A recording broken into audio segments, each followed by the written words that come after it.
Mẹ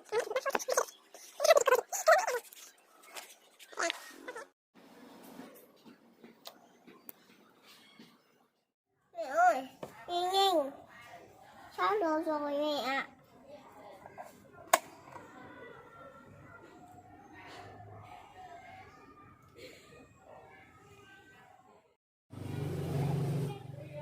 Em con này con đây.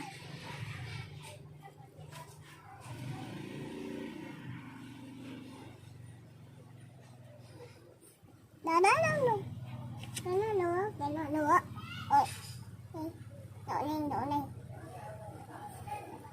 Đứng. Tôi dở quá.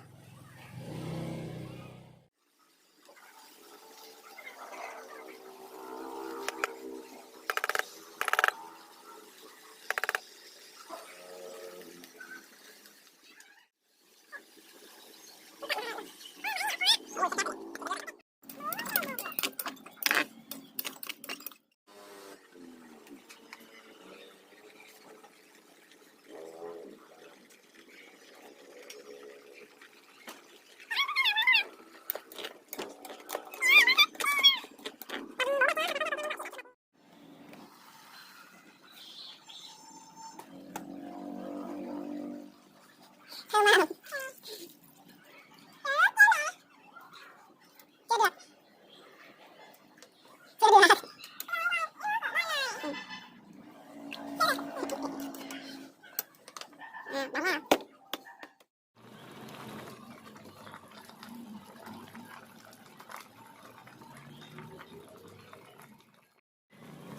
Đó còn mẹ đâu?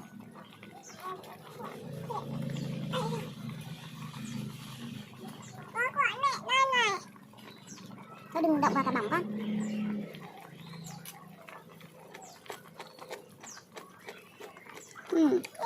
Mềm rồi. Măng giòn sần sật các bạn ạ. Thịt thì mềm nhừ rồi. Món thịt đông của tớ xong rồi. Thịt đông mềm, măng thì giòn sần sật, thạch đông mát lạnh.